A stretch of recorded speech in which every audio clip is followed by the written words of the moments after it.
Hello and welcome to today's episode of Gardening with Ben. Make sure you grab yourself a brew, sit back, relax and enjoy today's podcast. If you've not subscribed to our channel, make sure you click the subscribe button to stay up to date with all our podcasts and get notified when new ones are launched. If you're not following us on social media, make sure you follow us on Facebook, Instagram and YouTube, Gardening with Ben. Also, I've recently been nominated for the Best Gardening Blogger and the Best Gardening Podcast by Grow Your Own magazine. So please try and help me and get these amazing awards by clicking on the link in the description and casting your vote for it. Voting closes at the end of July, so you've got plenty of time to do it, but don't do it until after you've finished listening to today's episode. So I hope you enjoy it. And let's get on with today's episode. Hello and welcome to today's episode of Gardening with Ben. Today we are going to be doing a weekly roundup of what has been happening in the plot this week and what we've been getting up to. So sit back, grab your brew and enjoy today's episode. Well, today I've been down on my plot. It's been the third day this week I think I've been on my plot, so I've spent quite a bit of time there this week.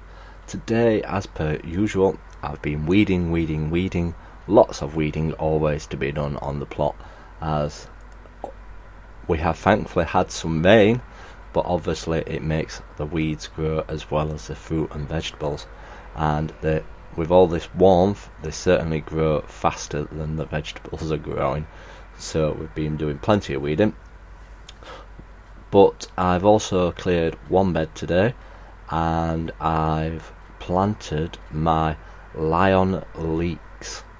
They were already in my shed, they were grown in a seed tray, and I've planted all them out in the bed today. Now the important thing with planting leeks is a bit different to how you plant stuff normally. With planting leeks, what you need to do is you need to make the holes in the ground and then carefully ease the leeks out of the seed tray and drop them in each hole. Like normally you'd pat the soil around back until the plant is tight in the soil again, but with leeks you don't, you leave them in the holes. And what you do is then you get the water from a hose pipe usually, or a watering can, and you water them, and what it does is the water fills up the hole where the leeks are planted and the soil will go back round the plant. This will stop the leeks from breaking and getting damaged from you pushing the soil back. So that's a little tip for you today. So we've got us leeks planted. We must have planted about 100 of them.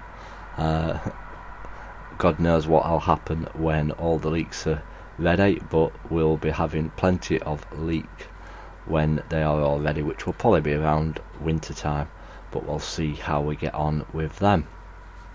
So I'm hoping for some good results with them. We've also been taking quite a few pictures today as things are starting to bloom out on the plot. My sweet peas are starting to look gorgeous, they're absolutely beautiful. My rose is now out in flower, so you'll be able to see that when I post that on Instagram, and that looks absolutely spectacular, and the smell from it is absolutely gorgeous. And that's the Queen of Bermuda rose, which I got from B&Q.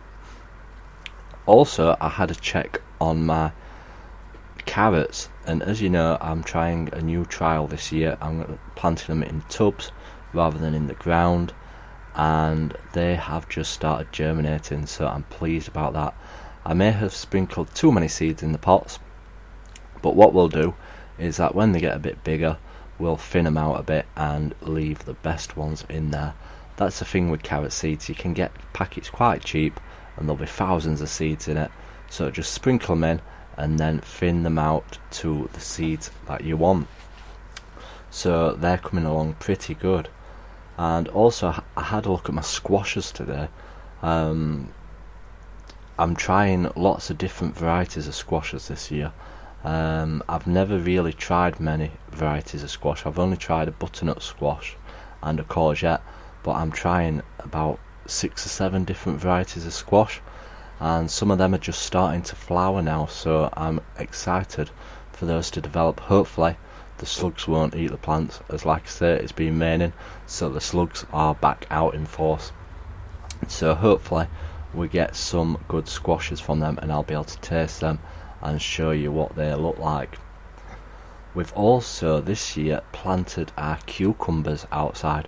As you know, I'm working lots now, so I'm not getting as much time to spend down on the plot, which is not too good, but obviously work comes first.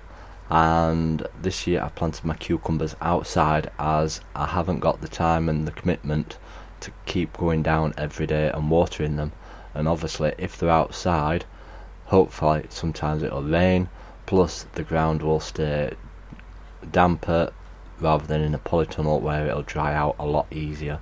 So we're trying them this year outside, and that's the Market More variety, and they are produced to be able to cope with the British climates. So hopefully we do get some crops from them cucumbers. I'm not thinking that I'll get an absolute loads of it like I would do in a polytunnel or greenhouse, but hopefully we'll have enough cucumbers from them to eat. So hopefully they will come. That's a trial again this year. And I'm also planted my tomatoes outside, so we'll see how they get on down on the plot. In the last episode I talked about what can still be planted in June, and that is beetroot and radish, and I've still not got round to planting mine yet. So hopefully next time I go onto the plot I'll be sowing them and getting them started, and fingers crossed we can still get a crop of those. It's quite late now, but hopefully we will be able to get something from them. But I've got so much coming on my plot at the moment. I looked at my rhubarb today and it's absolutely massive. I'm going to have to pull some of that and get some of it harvested, and hopefully make some crumbles with them, as everybody does love rhubarb crumble. I'm sure I do, but I'm guessing a lot of you will do as well. And it's certainly an old family favourite, the rhubarb crumble. And I also checked my plum tree today, and wow, the plums on them are getting absolutely massive, and I so can't wait for them. I know I keep mentioning it every podcast, but I sure can't wait for them plums to be ready. Over the next few weeks I want to start getting some structures ready. I've not put up my frame for my runner beans yet. My runner beans are in the ground, but I've not put the frame up for them yet. I also need to build a squash frame, as I'm hoping to grow my squashes upwards rather than along the ground this year. I saw Monty Don do that last year and it looked pretty good, so I'm hoping to get that done. So yeah, that has been today's episode of our weekly roundup. So stay tuned for the next episode, where we'll be talking about some more other stuff, what can be planted, and also what's happening in the gardening news in the world. So yeah, thanks for listening, and as always, remember, keep gardening.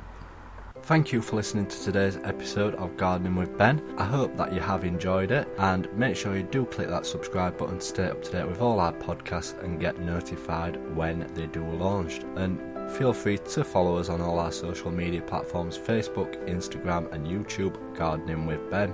And if you do have 1 minute, please do vote for me in the Grow Your Own magazine awards for Best Gardening Blogger and Best Gardening Podcast. The link is below, and there is also a link to our merchandise where you can get hoodies and t-shirts and a Gardening with Ben mug.